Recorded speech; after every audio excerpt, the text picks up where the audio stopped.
Lección número 12 en estos mensajes del Evangelio para el campo de evangelismo. Vemos y vamos a hablar hoy, ¿no?, sobre la Biblia, la palabra de Dios y la seguridad que tenemos que tener en cuanto a ella y al acudir a la palabra. Vamos a leer para comenzar en 2 de Timoteo 3, del 16 al 17, donde nos dicen: la Biblia, toda escritura, es inspirada por Dios y útil para enseñar, para redarguir, para corregir, para instruir en justicia, a fin de que el hombre de Dios sea perfecto, enteramente preparado para toda buena obra. Esta es la respuesta de nuestra vida. Y es que en las escrituras que nosotros tenemos es mensaje de Dios para nuestra vida, que tiene esa utilidad para enseñar, redarguir, para corregir, instruir en todo, ¿no? Es nuestra respuesta. Es una palabra de Dios útil para nosotros. Y aquí a Timoteo, Pablo le está hablando de una forma práctica, como estáis viendo, ¿no? Es decir, la palabra de Dios sirve para que nosotros podamos andar correctamente, más allá de la escritura que Dios nos da, que es para la salvación. La palabra, la Biblia, es palabra de Dios, por eso se llama la palabra, ¿cierto? La palabra nos conecta a nosotros. Es increíble cómo al final la Biblia es algo que llevamos 2000 años leyendo y nos conecta. Las mismas palabras que se leían hace 2000 años son las mismas que podemos leer ahora, en otro idioma, en otro contexto, otro tiempo, pero son las mismas palabras. Es increíble cómo estas mismas palabras siguen teniendo un impacto en las personas, en su vida, sigue cambiando el mundo y permaneciendo independientemente de cuándo o cómo se lean. Los acontecimientos que vemos a nuestro alrededor también podemos darnos cuenta de que tienen la misma explicación conforme las escrituras. Génesis 3 es el acontecimiento en el que el ser humano cayó en el pecado, y los desastres los vemos desde esa perspectiva. Los desastres de las personas también, pero al mismo tiempo vemos la misma respuesta. Y esto es lo que nosotros hacemos ahora, pero también se hacía hace 2500, 1500 o 700 años. La palabra de Dios conecta promesas y cumplimientos. Las promesas que vemos en el texto, innumerables, son las que, bueno, innumerables no, numeradas, porque los hay quienes han estado estudiando la palabra y escribiendo y colocando todas las promesas que hay y que se han resuelto, es decir, promesas que se han cumplido dentro del mismo texto bíblico, pero también grandes promesas que Dios nos deja a nosotros en nuestro tiempo y que continuarán por las siguientes generaciones. Y al final tiene un mensaje. Y esto es lo importante que tenemos que entender. Y es que la palabra de Dios tiene un mensaje. El mensaje no es tenéis que ser buenos o tenéis que vivir de esta forma o nada así. El mensaje es un mensaje claro. Es el reino de Dios. Es que Dios crea el mundo. Dios nos crea a nosotros. Y a pesar del pecado, Dios sigue obrando. Al final, la Biblia habla de un rey que es Cristo, de un rey que tiene un pueblo, que somos nosotros, y de un territorio que es en el lugar en el que nosotros estamos haciendo la evangelización del mundo. Al final, de principio a fin, este mensaje perdura y continúa. Vamos a empezar con este contenido. En primer lugar, vemos que Jesucristo es nuestro Rey. Ese Jesucristo profetizado antes de venir, como podemos leer. Y aquí pongo un ejemplo porque eh, textos que te hablan de Cristo, del Mesías, etcétera, hay muchísimos. Hay muchísimos. Si queréis, podéis luego, cuando tengáis un ratito tranquilo, podéis acudir a internet y buscar en el mismo Google, mensajes que profetizan a Cristo en el Antiguo Testamento.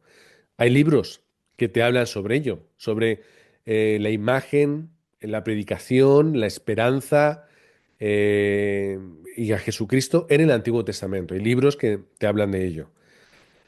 Y esto es la respuesta, que Jesucristo, que es nuestro Rey, ya estaba prometido no desde hace poco tiempo, si nosotros nos colocamos en ese Nuevo Testamento. sino que estaba prometido desde el mismo comienzo, Génesis 3:15, hablando de la simiente de la mujer.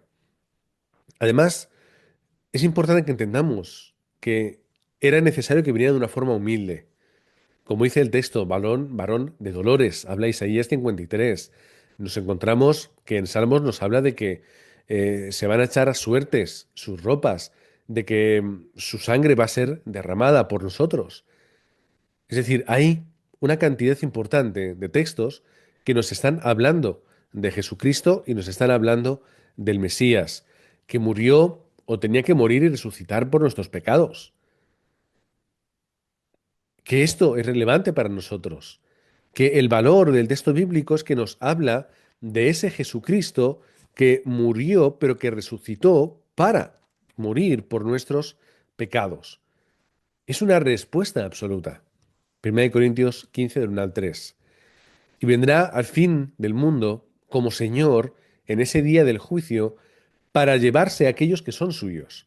Y es la esperanza futura que nosotros tenemos.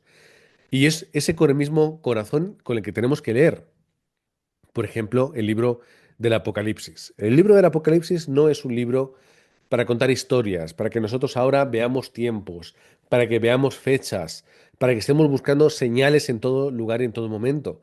Es un libro de esperanza para el creyente, de esa futura victoria. Es un libro también que habla del poder y la victoria final de Jesucristo, que es nuestra esperanza. Juan 20:31 nos dice, pero estas cosas se han escrito para que creáis que Jesús es el Cristo, el Hijo de Dios, y para que creyendo tengáis vida en su nombre. Al final, como dice el apóstol Juan, el sentido no solamente de su escrito en particular Juan, sino de todo el texto bíblico es este. Es que al final una persona como yo o como tú pueda conocer a Cristo. Esto tiene un valor enorme. Algún día os voy a pasar un vídeo para que podáis ver. Un misionero va a una tribu en África, creo que es, no estoy seguro, África o el sudeste asiático, o no recuerdo, pero era un lugar tribal alejado de la comunicación, y esto fue hace bastantes años, ¿eh? Ya no había televisiones, no había móviles, no había nada. Y él fue y, y empezó a convivir con ellos. Empezó a aprender un poco su idioma, a aprender sus costumbres, a aprender su religión, su perspectiva en cuanto al espiritual. Y empezó a idear un plan. Tenemos que predicar y tenemos que dar el evangelio a estas personas. Así que él empezó todas las tardes a contar una pequeña historia. ¿Qué es lo que hizo? Empezó a hablar de la creación, empezó a hablar de Dios, empezó a hablar del ser humano, empezó a hablar de la caída y del enemigo. Y mientras que iba poco a poco, tarde a tarde, construyendo el relato bíblico, iba hablando sobre esa victoria y esa lucha final. Cómo la oscuridad quiere tapar la luz, pero cómo la luz que es Jesucristo se va abriendo paso. Cómo Dios quiere salvar a su pueblo. Y empezó a hablar entonces de Jesús. Y empezó a hablar de la obra de Jesús y de lo que Jesús decía y cómo predicaba y cómo sanaba. Y de pronto, y eso se ve en el vídeo, empezó a hablar de cómo querían crucificarle y querían matarle. Y la gente empezaba a reaccionar. Claro, llevaban no sé cuánto tiempo escuchando día tras día sobre esta historia que estaba terminando en Jesús. E iban a matarle. Y la gente se enfadaba y gritaba, ¿y cómo es posible? Y no sé qué, y no sé cuántos.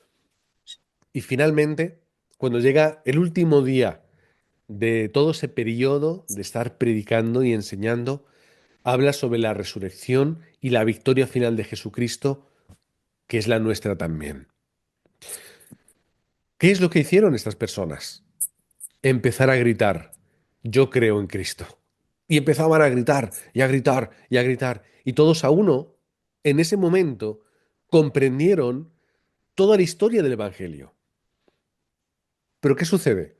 La historia del Evangelio se contó desde el comienzo hasta el fin del texto bíblico. No podemos entender quién es Cristo si no entendemos el Antiguo Testamento. Amén. No hay Cristo si no hay Antiguo Testamento. Y como Jesucristo mismo hizo, tenemos que predicar a Cristo desde el Antiguo Testamento, porque Cristo se predicó a sí mismo, a sus discípulos y a otros discípulos, o sea, lo que son sus apóstoles y otros discípulos, y empezó a enseñarles lo que todo el Antiguo Testamento hablaba sobre él. Pero esto es importante.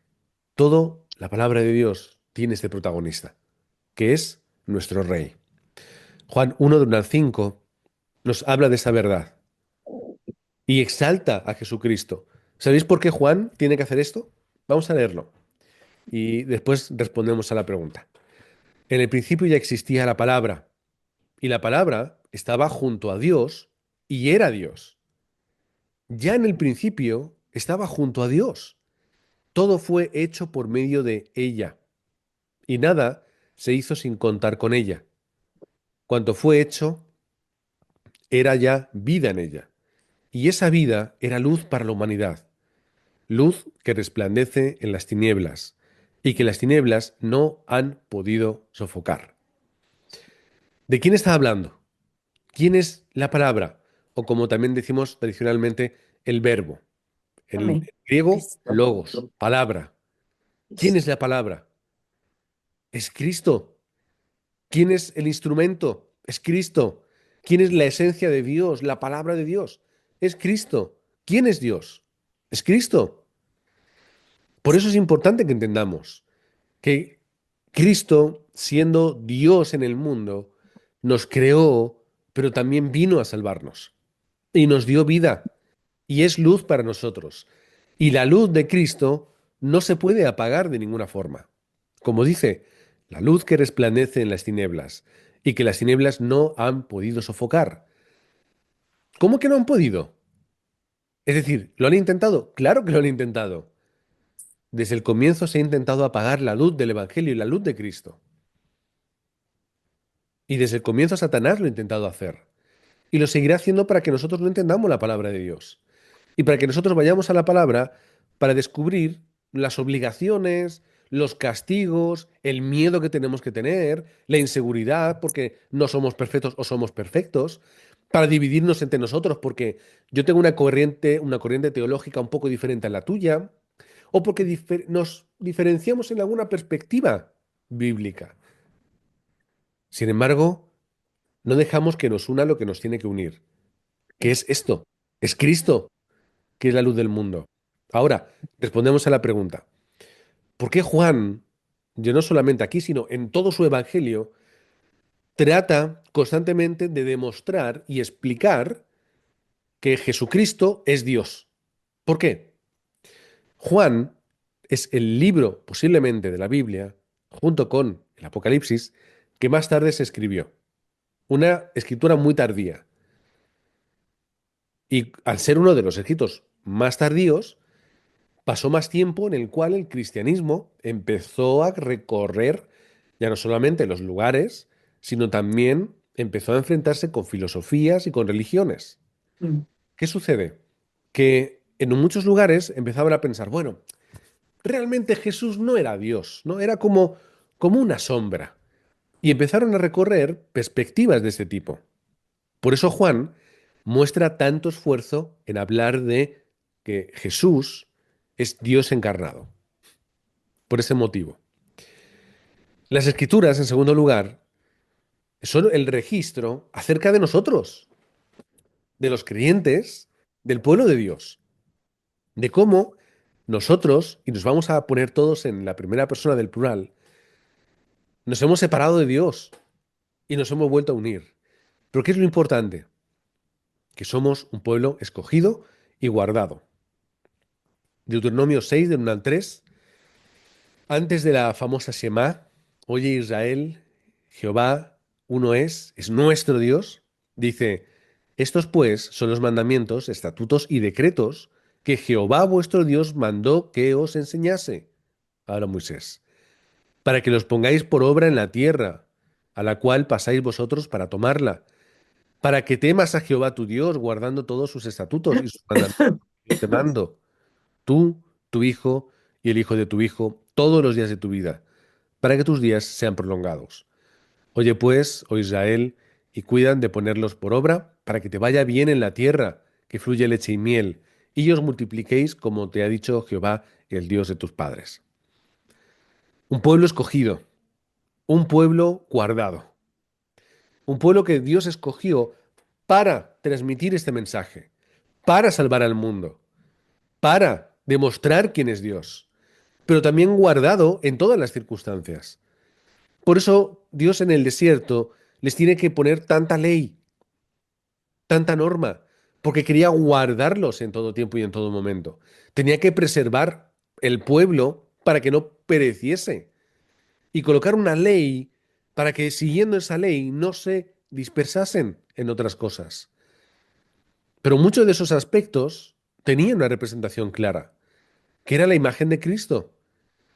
Y el mejor ejemplo que siempre ponemos, porque es el más obvio y el más necesario de colocar, es la misma Pascua. ¿Qué es la Pascua? Que en Egipto tuvimos que matar un cordero perfecto, colocar su sangre en las puertas para que la muerte cuando viniese pasase de largo. ¿Por qué tenemos que recordar esto? Porque fue impactante, porque fue una obra de Dios muy, muy interesante, porque fue algo único. Vale, todo es importante recordarlo. Pero ¿por qué era importante que permaneciese en el pueblo? Porque dentro de un tiempo, de unos años, muchos años, tendréis que tomar otro cordero, que no tiene mancha, que no tiene culpa, que no tiene pecado, y tendréis que matarle delante de todos, y tendréis que derramar su sangre. Pero es que esa sangre es la que va a salvar a todos de la muerte. Por esto es importante. ¿Qué es lo que hace Dios? Escoge, guarda al pueblo, como hace con nosotros. Y ahora, ¿cómo yo puedo ser ese pueblo? Creyendo en Cristo. Soy del pueblo de Dios. Juan 1 del 12 al 13, un poquito después de lo que hemos leído anteriormente, más a todos los que le recibieron, a los que creen en su nombre, les dio potestad de ser hechos hijos de Dios. Y después continúa en el versículo 13, los cuales no son engendrados de sangre, ni de voluntad de carne, ni de voluntad de varón, sino de Dios. Es decir, que somos pueblo, pero no un pueblo por linaje de raza, ni por familia. Yo soy del pueblo de Dios, ¿por qué? No porque haya nacido de mi padre y de mi madre, no porque haya sido una decisión personal, ni porque alguien lo haya querido, sino porque Dios lo ha hecho. Porque Dios nos ha salvado a través de Jesucristo. Dios nos ha dado gracia para entender esto. ¿Por qué otra gente no entiende el mensaje del Evangelio? Porque no pueden, no han recibido la gracia por parte de Dios. Muchas preguntas que responder teológicamente y muchas y distintas formas de responder. Pero ¿cuál es la realidad? Que yo no tengo merecimiento en quien soy. Dios me ha escogido y me ha guardado. Solamente tengo que creer en el nombre de Jesucristo. Ok. Recibo a Cristo y creo en Él. Y ya soy de su pueblo. Y ya soy de su iglesia. Tercer punto, tercer y último punto. ¿Cuál es la lucha del creyente para establecer el reino de Dios? Porque al final esta es la finalidad del texto bíblico, que nosotros, conectando a Cristo, podamos establecer el reino de Dios. Tenemos que ver esa lucha contra la oscuridad. Bueno, está un poco escrito ahí en error, ya lo cambiaré en su momento. ¿Qué quiere decir? Tenemos que hacer esa batalla espiritual. No es una batalla física, es una batalla espiritual. No es un enfrentamiento directo. Es que, como vamos a ver, ya tenemos toda respuesta. Vamos a verlo. Primer lugar, el triunfo primero de Satanás. Hubo un triunfo de Satanás. Y hubo un momento en el que él consiguió lo que buscaba. Génesis capítulo 3 del 1 al 5, es el engaño de Satanás al hombre y a la mujer y finalmente el pecado de ellos. Un pequeño triunfo en primer lugar. Pero ¿qué ocurre? Que esa pequeña batalla no determina toda la guerra, como se suele decir. Y el hombre efectivamente fracasó. Génesis 2:17 o 3:17 sería, mejor dicho. Habría que mirarlo, el texto. Luego lo miréis en casa tranquilamente. 3 del 16 al 20. ¿De qué te está hablando? Pues 3 del 16 al 20 te está hablando de lo que sucede cuando aquellos que no han entendido el Evangelio, aquellos, perdón, que no han entendido el pacto de Dios, caen en el pecado. Y es lo que sucede después. Es consecuencia. Vemos al hombre sufrir. Juan 8:44, porque son hijos de su padre el diablo, porque están bajo sus alas, bajo la influencia y la directriz de este mundo oscuro y este mundo en pecado. Porque la gente, aunque quiera hacer lo bueno, pues al final es gobernada por lo que Satanás quiere, que controla la cultura y la sociedad.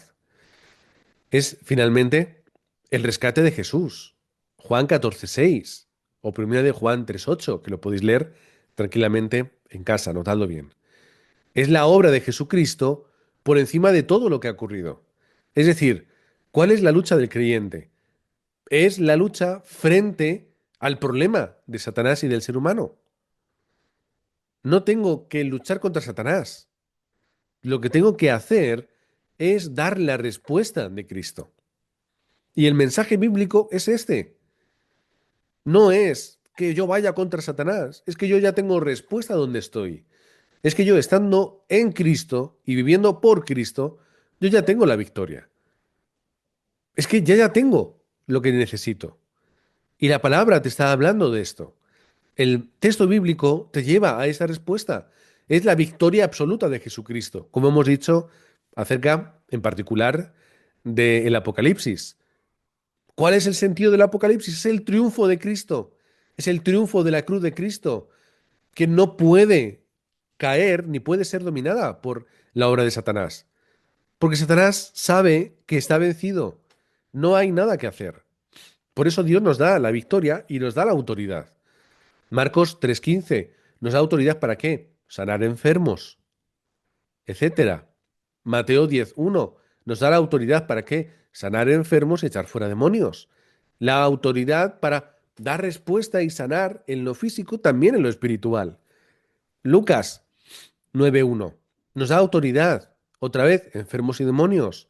Lucas 10:19 dice, habla, y el término ya es potestad, que contra las fuerzas del enemigo. Santiago 4:7 dice, someteos a Dios y resistid al diablo. ¿Pero cómo? Sometiéndome a Dios y entrando dentro de su plan y de su propósito para experimentar esa respuesta. Cuando nosotros vamos a la Biblia, ¿a dónde vamos? Vamos al texto que nos da esa respuesta y nos lleva a esta respuesta. Que hay otros lugares donde utilizan la Biblia para condenar, allá ellos, que tergiversan y manipulan el texto bíblico para crear sus propias comunidades, incluso sectas, es su problema. Pero ¿cuál es la respuesta para nuestra vida?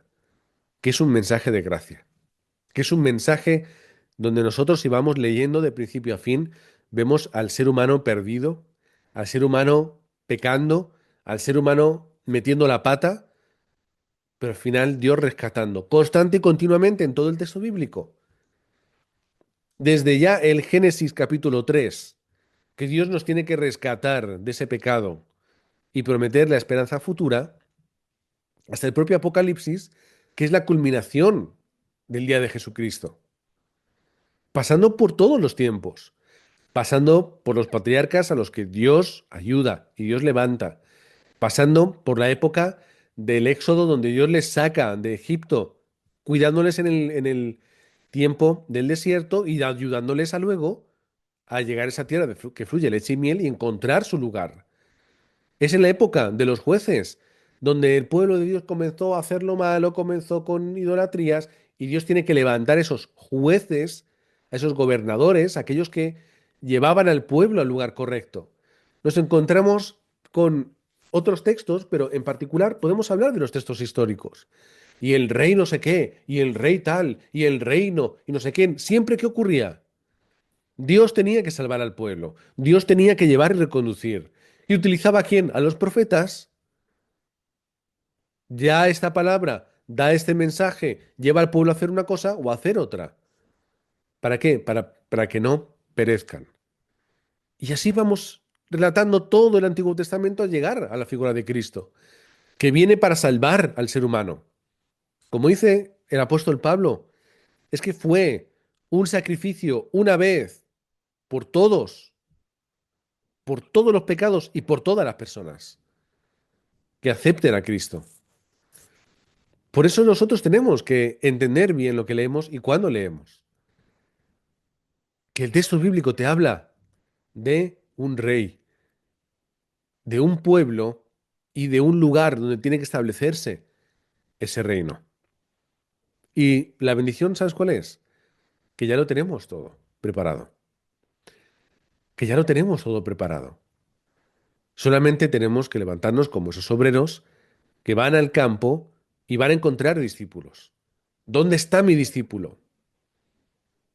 No pararé hasta que lo encuentre. Tiene que ser el pensamiento. Voy a trabajar, sí, pero mientras, ¿dónde está mi discípulo? No pararé hasta que lo encuentre.